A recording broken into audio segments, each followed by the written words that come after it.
The desert wind whispered across the wide open land, carrying the faint smell of mesquite smoke and the dry bite of dust. The night had almost surrendered to morning, and in the distance the sky was burning into hues of crimson and gold. The sun had not yet risen, but its promise was there, an orange glow on the edge of the earth, chasing away the long shadows of the night. It was the kind of dawn that made the land feel older than time itself. Into that light walked a woman. Her steps were slow, unsteady, but her resolve was written in the set of her jaw and the sharp fire in her eyes. She was Apache, her face streaked with dirt and sweat, her long black hair tangled, her arm wrapped in cloth that had once been white but was now darkened with the weight of her blood. Each movement brought pain, but she did not falter. The desert had tried to break her, bullets had tried to silence her, and men had tried to crush her spirit.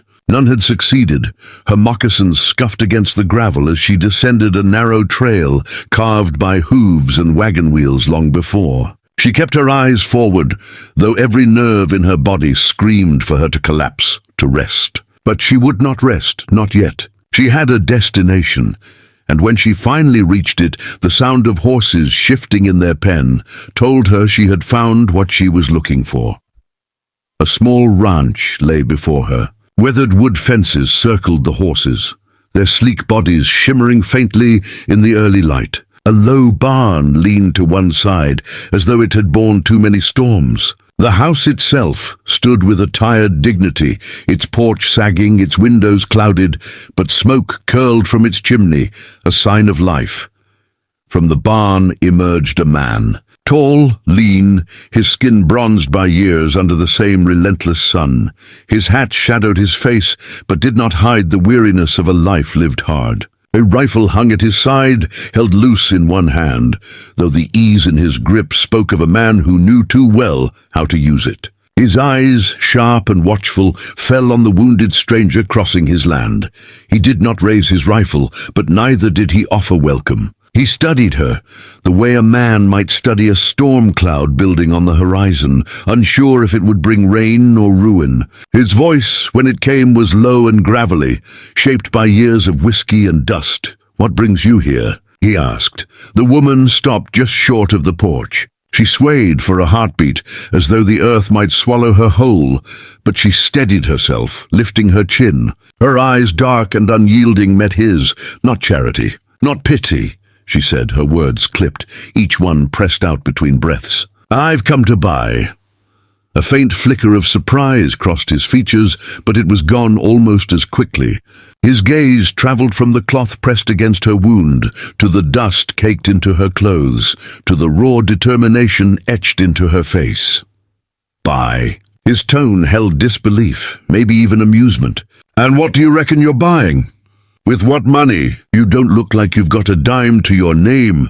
Her hand, trembling from the effort, reached into the small pouch at her side. From within, she drew a single silver dollar. Its surface was dull, worn with age, but it caught the dim light of dawn, flashing briefly as if to remind the world it still held weight. She extended it toward him with fingers that shook, though not from fear. "Your horse," she said. "Your land." "For this," the man let out a short laugh, harsh and disbelieving. He took a step closer, boots heavy against the wood of the porch, and peered down at the coin she held. "For $1. His voice was half mockery, half curiosity. "You take my ranch, my horse, the sweat of my years, for a coin worth less than the saddle on its back." The woman did not blink. Her voice was steady, carrying a force that seemed to rise from something deeper than her own body. "It is not the coin, it is the promise. You'll take it because by dawn this place will be mine, and you will understand why." The silence that followed was heavy, filled only by the restless sound of horses shifting in their pen. The man studied her, searching her face for weakness, for madness, for some hint of jest. But what he found there instead unsettled him. Truth. He could have turned her away. He could have laughed again and sent her bleeding back into the desert. He could have lifted the rifle that still hung loosely at his side and ended her words before they carried further. But instead, something inside him, The part of him he had buried beneath years of loneliness and hardened walls stirred. He looked again at the coin. Worn, yes, but still silver. Small, yes, but held as if it were sacred. He realized then it was not the coin she was offering, but something larger. A deal not bound by metal, but by spirit. His hand closed around the silver dollar, rough calluses brushing against the cool surface. For reasons he could not explain, for reasons that made no sense to the man he thought he was. He nodded. The deal was made. The woman, her face still unreadable, but her eyes blazing with quiet triumph, lowered her hand and breathed out slowly. The wind carried her breath away, as though the desert itself acknowledged the moment. The man glanced once more at her wound, at her frail frame barely holding itself together, and then at the coin in his hand. He knew nothing about her story, about where she had come from, or what ghosts followed her.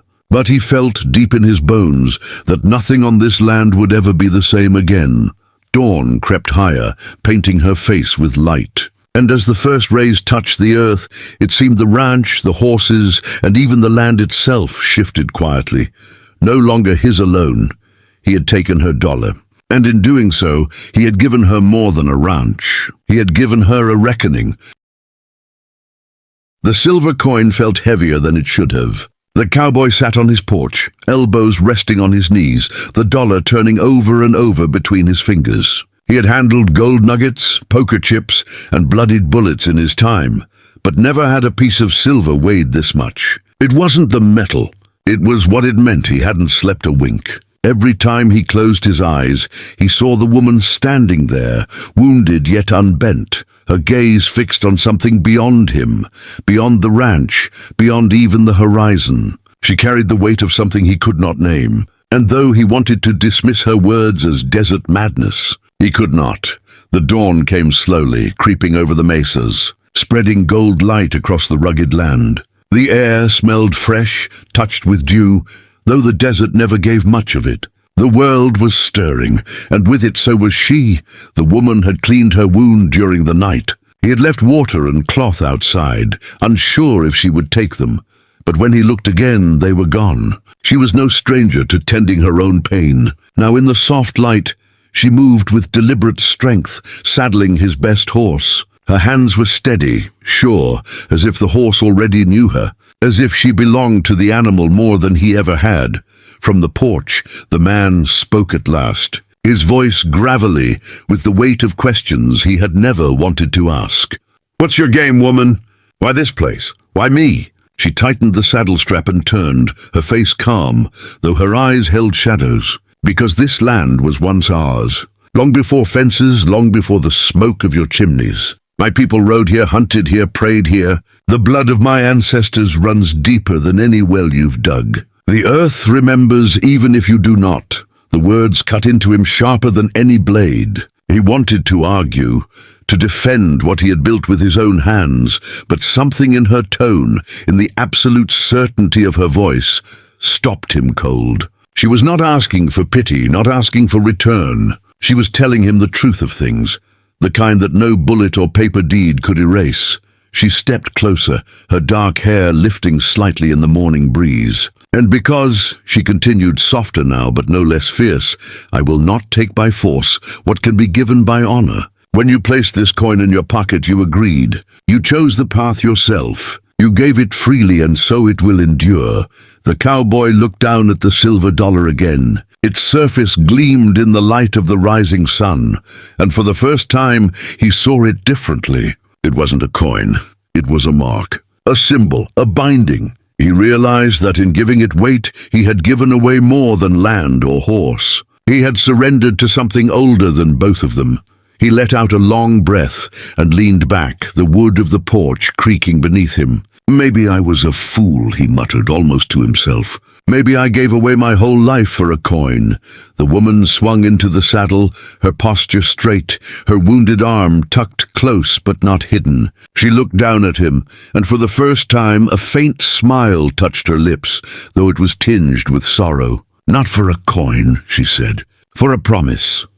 The horse shifted beneath her, restless but obedient. The light of dawn broke fully now, flooding the land with gold, painting her figure in a glow that seemed almost unearthly. She looked like a ghost of the past, come to reclaim what had been taken, and yet she was flesh and blood, riding into a future she had seized with her own will. She turned the horse toward the horizon. "By dawn it was mine," she said, her voice carrying with the wind. "But by spirit it always was." The cowboy watched her ride away, her silhouette etched against the rising sun, and he knew the truth of her words. The ranch, the horse, even the very soil beneath his boots, it was never his alone. He had only ever borrowed it, for a brief fleeting moment in the endless span of time. The coin still lay heavy in his palm. He closed his fist around it and felt a strange peace settle over him, though it was threaded with unease. She had not stolen from him. She had not forced his hand. She had shown him something he could never unsee, that the land itself chose who it belonged to.